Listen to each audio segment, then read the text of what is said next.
Welcome to Messi cricket. நான் மணிகண்டன். இந்த வீடியோவில் ஐபிஎல்லோட 34வது போட்டி Royal Challengers Bengaluru Gujarat Titans கடையில் மேட்ச் நடக்க போது அதோட ஃபேண்டசி ப்ரிவியூ பார்க்க போகிறோம். டைட்டன்ஸ் போன போட்டியில் மிகப்பெரிய தோல்வி அடைஞ்சாங்க அகெயின்ஸ்ட் மும்பை இந்தியன்ஸ். அதுக்கப்புறம் சிஎஸ்கேவோட தோல்வி மிகப்பெரியதாக அமைஞ்சுது. அதுவும் இருக்குது. அதுலேருந்து மீண்டு வருவாங்களா டைட்டன்ஸ்? ஏன்னா அவங்க ரன் ரேட் அடிப்படையில் பின்தங்கி போவாங்க. இன்னொரு பக்கம் மைண்ட் லெவலில் இப்படி ஒரு கேம் தோற்றுது அப்படிங்கிறது டிஸ்டர்பான ஒரு விஷயந்தான். அதை தாண்டி வருவாங்களான்னு பார்க்கணும். இன்னொரு பக்கம் ஆர்சிபி நல்லா விளையாண்டுருக்காங்க. இருந்தால் கூட அகென்ஸ்ட் டெல்லி கடந்த போட்டியில் தோல்வி அடைஞ்சிருக்காங்க, க்ளோஸ் கேமு. இந்த போட்டி எப்படி இருக்க போகுது, அண்ட் பெங்களூரில் கடைசி போட்டி அப்படிங்கிற இன்னொரு விஷயமும் இருக்குது. பேசலாம் நிறைய.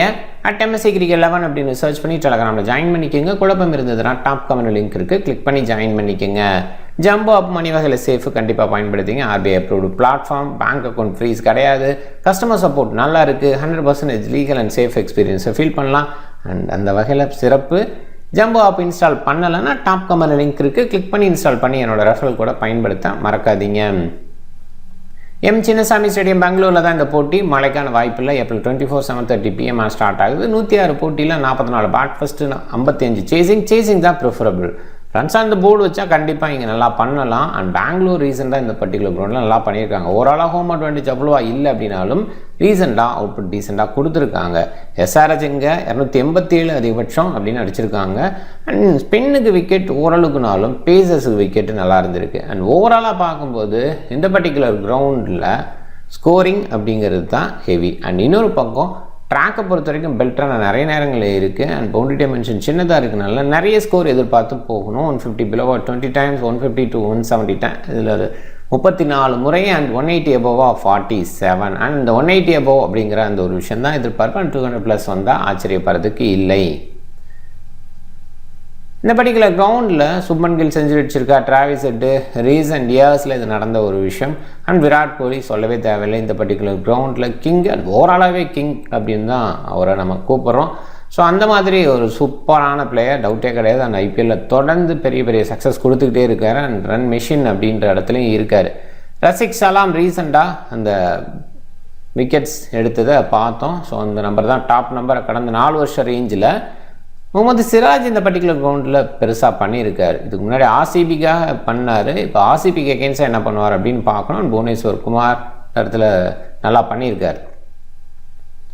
ஆர்சிபி விளையாண்டது 100 போட்டி, அதில் 49 ஜெயிச்சிருக்காங்க. 50வது வெற்றி இன்றைக்கி பதிவு பண்ணுவாங்களா பார்க்கணும். அண்ட் அந்தளவுக்கு ஹோம் அட்வான்டேஜ்னு சொல்ல முடியாது நம்பரில். அண்ட் ரீசெண்டாக கொஞ்சம் பெட்டராக ஆகியிருக்காங்க. 204 சக்ஸஸ்ஃபுல்லாக சேஸ் பண்ணியிருக்காங்க. GT 3 போட்டியில் 2 வின் 1 தோற்றுருக்காங்க. அண்ட் 2மே சேஸ் பண்ணி ஜெயிச்சிருக்காங்க. அண்ட் சக்ஸஸ்ஃபுல்லாக 198 சேஸ் பண்ணியிருக்காங்க. ரீசன் நம்பர் பாருங்கள், 175 ஆர்சிபி அண்ட் DC அதை ஜெயித்தாங்க. அண்ட் LSG அதுக்கு முன்னாடி 146. ஸோ LSG அந்தளவுக்கு கிரேட்டாக பேட்டிங் டிஸ்பிளே கொடுக்கல அப்படிங்கிறது தான் ஃபேக்ட்டு. அதர்வைஸ் 200+ தொடர்ந்து இந்த பர்டிகுலர் கிரவுண்டில் அதுக்கு முன்னாடி இருந்திருக்கு. அதை நம்ம பார்க்குறோம். ஆர்சிபி மாற்றம் நிறைய பண்ணி போகிறதில்ல. ஜோஸ் ஹேசல்வுட் மட்டும் இன்ஜுரி கன்சர்னில் இருந்ததுனால அந்த இடத்துல ஜேக்கப் டஃபியை வச்சு போனாங்க. பட் இப்போ ஜோஸ் ஹேசல்வுட் ப்ராக்டிஸில் பண்ணுறதுனால மோஸ்ட் ப்ராப்ளி இந்த 12 அப்படிங்கிறது தான் எதிர்பார்ப்பு. விராட் கோலி நம்பர் பேஸில் சூப்பர்னு சொல்லணும் இந்த பர்டிகுலர் கிரவுண்டில். அண்ட் ஐபிஎல் ஓவராலாக GT கேகன்ஸாக ரொம்பவே சூப்பர் அப்படின்ற இடத்துல இருக்கார். ஃபிளிப்சால்ட்டு ஓரளவுக்கு decent number and in and out அப்படின்ற மாதிரி பர்ஃபார்ம் பண்ணுறாரு பாருங்கள். ஒரு சைடு சின்ன சின்ன ஸ்கோர், ஒரு சைடு பெரிய பெரிய ஸ்கோர் அப்படிங்கிற மாதிரி இருந்திருக்கு. தேவ்தத் படிக்கல் ஆரம்ப போட்டிகளில் சிறப்பாக இருந்தாலும் கடந்த சில போட்டிகளில் கொஞ்சம் டவுனாக இருக்கிறத பார்க்குறோம். ரஜத் படிட்டர் குயிக்காக ஆடுறாரு, சில போட்டிகளில் சில நேரங்களில் டவுன் ஆகிறாரு.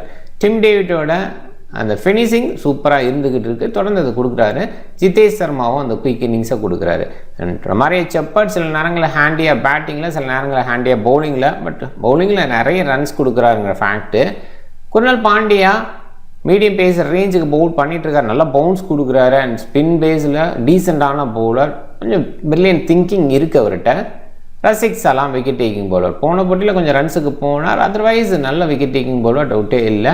புவனேஸ்வர் குமார் சூப்பராக பண்ணிகிட்டு இருக்காரு. அடுத்தடுத்த போட்டிகளில் 3 விக்கெட்ஸ் எடுத்ததுனால கான்ஃபிடென்ட் இருக்கும். ஜோஸ் ஹேசல்வுட் போன போட்டியில் ரன்ஸ் கொடுத்தாலும் ஓவராலாக ஒரு கண்ட்ரோல் இருக்கக்கூடிய பவுலர் தான், டவுட்டே இல்லை. சுயா சர்மா கண்ட்ரோல் இருக்குது, விக்கெட் டேக்கிங்கில் பெருசாக இல்லை. குஜராத் டைட்டன்ஸு இந்த சைடு மாற்றம் தேவையில்லை. நல்லா விளையாண்டுருக்காங்க. போன போட்டி ரொம்ப மோசமான போட்டி, அதுலேருந்து மறந்து வெளியில் வரணும். ஏன்னா இங்கே பிளேயர் பேஸில் பெருசாக குறை சொல்ல முடியாது. சுப்மன் கில் ஓப்பன் பண்ணுறாரு அண்டு இந்த பர்டிகுலர் கோல்டில் ஓரளவுக்கு டீசெண்டான நம்பர் அண்ட் செஞ்சுரி அடிச்சிருக்காரு. அது ஒரு கான்ஃபிடென்ட்டாக கொடுக்கும். சாய் சுதர்சன் ரீசெண்டாக டவுனாக இருக்கிறத பார்க்குறோம். தொடர்ந்து இந்த டவுன் ஒரே ஒரு போட்டியில் மட்டும் கொஞ்சம் தடுமாறி தான் அந்த 73 வந்த ஒரு ஃபீல் இருந்தது. அண்ட் ஓவராலாகவே இந்த பேட் டச்சு போன சீசனில் அதுக்கு முன்னாடி சீசனில் இருந்த மாதிரி இல்லை. ஜோஸ் பட்லர் பார்க்கலாம், அவரும் ஓரளவுக்கு டச்சில் வந்திருக்காரு. அண்ட் ஸ்டார்ட் அப்படிங்கிறது எல்லா போட்டிகளையும் கிடச்சிருக்கு போன போட்டியை தவிர்த்து. வாஷிங்டன் இவருமே ஒரு ஸ்டார்ட் கொடுக்குறாரு, டீசெண்டான அவுட்புட் அண்ட் அவரோட ரோலை ஜஸ்டிஃபை பண்ண பார்க்குறாரு. பட் சில நேரங்களில் மட்டும்தான் முடியுது. ஏன்னா பவுலிங் பேஸில் நிறைய கன்சிடர் பண்ண மாட்டுறாங்க. இது வரைக்கும் அந்த போட்டிகளில் அவருக்கு முழுமையான கோட்டா கொடுக்கல அப்படிங்கிறது இருக்குது.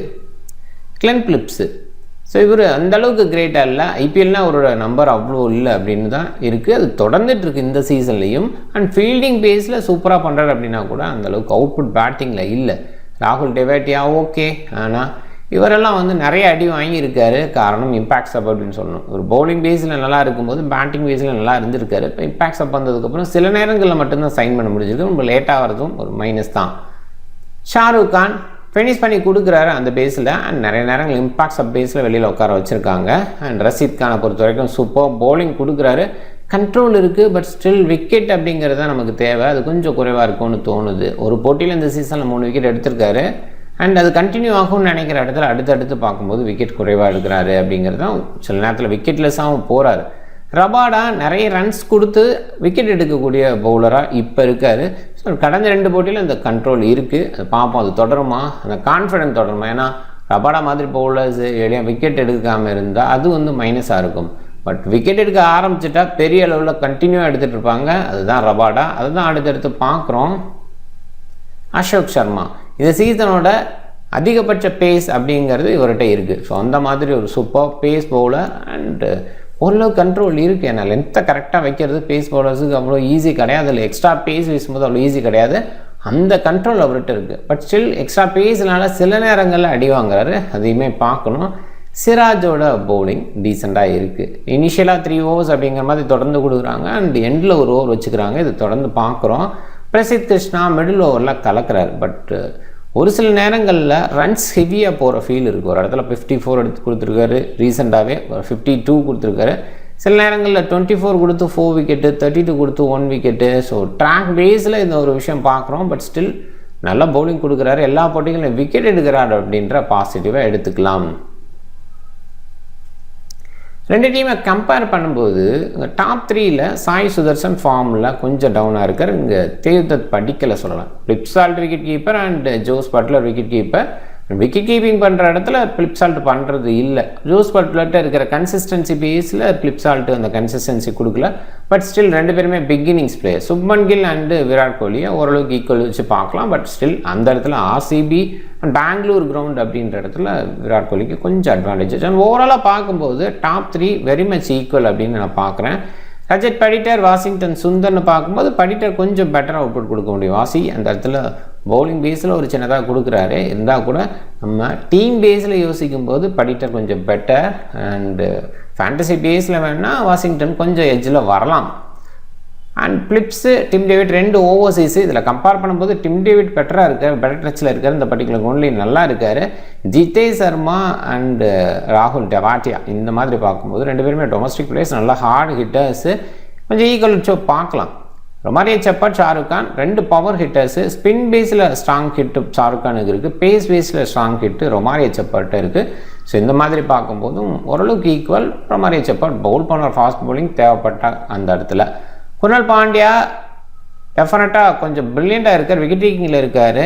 அந்த இடத்துல ரஷீத் கான் பார்க்கும்போது ப்ரில்லியண்ட்டாக இருப்பார், விக்கெட் டேக்கிங்கில் இருப்பார். ஈக்குவலாக பார்க்கலாம். பட் அடிஷ்னல் சப்போர்ட்டும் பேட்டிங் அது குணல் பாண்டியாட்ட கொஞ்சம் எஜ் அதிகமாக இருக்குது. பட் ஸ்டில் ரஷீத் கானுக்கும் பேட்டிங் எபிலிட்டி இருக்குது. பட் நம்மளாம் குணல் பாண்டியாவை கொஞ்சம் ஸ்டடி பண்ணணும்னா நான் அந்த இடத்துல ரஷீத் கானை நம்ப முடியாது. அந்த பார்க்கணும். ரஷீத் சலாம் அண்டு அசோக் சர்மா இப்படி கம்பேர் பண்ணலாம். ஸோ டெஃபினட்டாக அந்த இடத்துல ரஷீத் சலாமோட பில்லியன்ஸ் இருக்குது. ஆனால் கொஞ்சம் ஈக்குவலாகவும் வச்சு பார்க்கலாம். எக்ஸ்ட்ரா பேஸில் சில நேரங்களில் அசோக் சர்மா நல்லா இருக்கார் அப்படின்றதுனால. ரபாடா ஹேசல்வுட் இப்படி கம்பேர் பண்ணும்போது டெஃபினட்டாக ரபாடா விக்கெட் டேக்கிங்கில் பெஸ்ட்டாக இருக்கார். அண்ட் இந்த எக்ஸ்பீரியன்ஸில் கொஞ்சம் பெட்டராகவும் இருக்கார். புவனேஸ்வர் சிராஜ்னு பார்க்கும்போது அந்த இடத்துல ஈவன் புவனேஸ்வர் பிரசித் அப்படின்னு சொல்லி பார்க்கலாம். ஸோ அந்த இடத்துல ரெண்டு பேருமே ஈக்குவலாக விக்கெட் டேக்கிங்கில் இருக்காங்க. So and early and end ஓவர்ஸில் புவனேஸ்வர் வீசுகிறார், பிரசித் மிடில் அண்ட் எண்ட் ஓவரில் வீசுகிறாரு. சிராஜ் அண்ட் சுயா சர்மான்னு பார்க்கும்போது கண்டிப்பாக சிராஜ் கொஞ்சம் பெட்டர். விக்கெட் டேக்கிங்கில் ரெண்டு பேருமே அவ்வளோ இல்லை, ஆனால் ரெண்டு பேருமே கண்ட்ரோலாக இருக்காங்க. ஓவராலாக பார்க்கும்போது கம்பேரிசனில் ஆர்சிபி கொஞ்சம் ஏஜில் இருக்காங்க அண்ட் ஹோம் அட்வான்டேஜும் பெட்டராக வச்சுருக்காங்க. அப்படின்ற இடத்துல டெஃபினட்டாக ஆர்சிபிக்கு பெட்டர் சான்ஸ் இருக்கிறதா ஃபீல் பண்ணுறேன். அண்ட் ஓரளவுக்கு கன்சிஸ்டன்ட் அவுட்புட் இருக்குது. ஜிடி பொறுத்த வரைக்கும் ஒரு சில நேரங்களில் பெருசாக பண்ணுற மாதிரி ஒரு ஃபீல் இருக்குது, ஒரு சில நேரங்களில் டோட்டலாகவே டவுனாக இருக்கிற அந்த ஒரு ஃபீலும் இருக்குது. அந்த கன்சிஸ்டன்சி இல்லை. பட் ஆர்சிபிட்ட அந்த கன்சிஸ்டன்சி இருக்குது. அதனால் ஆர்சிபி ஜெயிக்கிறதுக்கான வாய்ப்பு அதிகம். ரசிக் சலாம் புவனேஸ்வர் எண்ட் ஓவர் வீசுறதுக்கான வாய்ப்பு, Siraj and Prasidh Krishna end over வீசுறதுக்கான வாய்ப்பு. அண்ட் ரஷித் கான், ரபாடா, சிராஜ், பிரசித் இவங்கெல்லாம் முழுமையான கொட்டை வீசுகிறாங்க. புவனேஸ்வர் ஹேசல் விட்டு சில நேரங்களில் சுயா சர்மா முழுமையாக வீசுகிறாரு, ரசிக் சலாமும் முழுமையாக வீசுகிறார் ரீசெண்டாக. அண்ட் ரெண்டு டீமே ஈக்குவலான நம்பர்ஸ் வச்சுருக்காங்க. ஆனால் ரெண்டு டீமுமே சேஸ் பண்ணி தான் ஜெயிச்சிருக்காங்க. அந்த ரெண்டு டீம் விளையாடும்போது பேட் ஃபர்ஸ்ட் பண்ணி ஜெயிச்சது இல்லை. முதல் முறையாக அது நடக்குமா அப்படின்னு பார்க்குறோம். ஆர்சிபி அகேன்ஸ்ட் டிசி போன போட்டி தோத்தாங்க. அதுக்கு முன்னாடி தொடர் வெற்றிகள் ஆர்சிபிக்கு இருந்திருக்கு. அண்ட் ஜிடி அப்படின்னு பார்க்கும்போது அகேன்ஸ்ட் மும்பை ரொம்ப மோசமான தோல்வி, 99 ரன் வித்தியாசத்தில். அது T20 ரொம்பவே அதிகம். சில நேரம் 99 ரன் அடித்து கூட ஜெயிச்சிருக்காங்க. அது வெறும் 99 பேட் ஃபர்ஸ்ட் அடித்து கூட ஜெயிச்சிருக்காங்க. பட் இந்த மாதிரி இடத்துல 99 ரன் வித்தியாசம் பெரிய அளவில் மோசம்னு சொல்லணும். அண்டு கடந்த சில போட்டிகள் இந்த ரெண்டு டீம் கடையில் பார்க்கும்போது ஈக்குவலாக இருந்திருக்கு. பட் முன்ன பின்ன போயிருக்கு, பார்த்துப்போம். டாப் 14 கொஞ்சம் பேட்டர்ஸை கவர் பண்ணி ஆகணும், வேறு வழியில். சின்னசாமி ஸ்டேடியம் அப்படிங்கும்போது பேட்டர்ஸ் கவர் இருக்கும். ஸோ ஒரு சில நேரங்களில் டவுன் ஆகிருக்கு. ஸோ போன போட்டி அதுக்கு முன்னாடி அப்படின்னு பார்க்கும்போது சில நேரங்களில் கொஞ்சம் டவுன் இருந்திருக்கு. ஸோ ட்ராக் எப்படி கொடுக்குறாங்க அப்படின்னு பார்க்கணும். அண்ட் கொஞ்சம் ஸ்லோ நேச்சர் இருந்தால் புவனேஸ்வர் மாதிரி ஆட்களை எடுத்துக்கலாம். அப்போ ஜோஸ் ஹேசல்வுட்லாம் கொஞ்சம் ரன்ஸுக்கு போகிறாரு. கொஞ்சம் ஸ்விங் பேஸில் அந்த ட்ராக் இருக்குது அப்படின்னா ஜோஸ் ஹேசல்வுட் நல்ல ஜோஸாக பவுல் பண்ணுவார், அதையுமே பார்க்கணும். அண்ட் ஸ்பின் நேச்சர் அந்த மாதிரி இருக்கா அப்படின்னும் பார்த்துங்க. ஓவராலாக டிஃப்ரெண்ட்டாக பிஹேவ் பண்ணியிருக்கு சின்னசாமி ஸ்டேடியம் கண்டிஷன் பேரில். பட் இங்கே கொஞ்சம் ட்ரை கண்டிஷன் அப்படின்றதுனால ஓரளவுக்கு 180 ரேஞ்ச் ஸ்கோர் எதிர்பார்த்து போகணும். ஈவன் செகண்ட் ஹாஃபில் இன்னும் கொஞ்சம் பெட்டராக பேட்டுக்கு வரும் அப்படின்னால சேஸ் தான் ப்ரிஃபர் பண்ணுவாங்க. சேஸ் பண்ணுற டீமுக்கு கண்டிப்பாக ஒரு அட்வான்டேஜ் இருக்குது. ட்ரம்ப் பிக்ஸ்ன்னு பார்க்கும்போது ரசிக் சலாம், பிலிப்ஸு, அசோக் சர்மா, சிராஜ். ரசிக் சலாம் குறைவாக பிக் பண்ணியிருக்காங்க, கண்டிப்பாக wicket taking bowler. Glenn Phillips தொடர்ந்து ஐபிஎல்லில் சொதப்புறாரு, பாசிபிளாக இன்றைக்கான டேவாக கூட இருக்கலாம். இன்னொரு பாயிண்டில் கேட்சிங் பொசிஷன் இந்த மாதிரி கொஞ்சம் பாயிண்ட்ஸே எடுத்து கொடுத்துடலாம். அசோக் சர்மா எக்ஸ்ட்ரா பேஸு இதில் வேல்யூ பண்ணுறாரா? மிடில் பேஸில் சில இந்தியன் பேட்டர்ஸ் இருக்காங்க. ஸோ அந்த இடத்துல ஏதாவது வேல்யூ பண்ண பார்ப்பாரா அப்படின்னு பார்க்கணும். அண்டு சிராஜ் இனிஷியலாக ஸ்விங் எதுவும் கிடச்சா நல்லா பண்ண முடியும். பர்டிகுலராக இந்த கிரவுண்டில் சக்ஸஸ்ஃபுல் பவுலராக இருந்திருக்காரு. அண்ட் ஆர்சிபிக்கு எகென்ஸ்டாக ஏதாவது ட்ரிக் வச்சு பண்ணுறாரான்னு பார்க்கணும். விராட் கோலி, பிரித் சால்ட்டு, சுப்மன் கில் நிறைய பேர் கேப்டனாக ட்ரை பண்ணுவாங்க. ஈவன் பட்லர் கூட கொஞ்சம் அதிகமாக தான் ட்ரை பண்ணியிருக்காங்க. டாப் 4 அப்படிங்கிற மாதிரி இவங்க கேப்டன் லிஸ்ட்டில். அண்ட் பனிட்டர், வாஷிங்டன் சுந்தர் நம்ம 4 பிளேயர்ஸு. ஸோ இவங்களே கொஞ்சம் ட்ரை பண்ணலாம், தப்பு இல்லை. பட் சம்டைம்ஸ் இவங்கள்ட்ட அந்த பிகினிங்ஸ் எதிர்பார்க்க முடியல. குயிக்காக அடிக்கிற இன்னிங்ஸ் அப்படின்ற மாதிரி ரெண்டு பேருமே முயற்சி பண்ணுறாங்க. அதில் ரஜத் படிட்டர் சக்ஸஸ் பண்ணிடுறாரு, வாஷிங்டன் சுந்தர்ட்டு அந்த சக்ஸஸ் குறைவாக இருக்குது. ஸோ எனிவே பார்க்கலாம். பவுலிங் பேஸில் சில ஓவர்ஸ் வீசுனா அந்த இடத்துல விக்கெட்ஸ் எது விழுந்து வாஷிங்டன் சுந்தருக்கு கொஞ்சம் எட்ஜுன்னு சொல்லலாம். ஸோ அதர்வைஸ் கொஞ்சம் ரிஸ்க்கு தான். இந்த வீடியோ பிடிக்கும் நம்புறேன். இந்த வீடியோ பிடிச்சிருந்தா லைக் பண்ணுங்கள், உங்கள் ஃப்ரெண்ட்ஸுங்களுக்கு ஷேர் பண்ணுங்கள். சேனலை சப்ஸ்கிரைப் பண்ண மறக்காதீங்க. மிக்க நன்றி.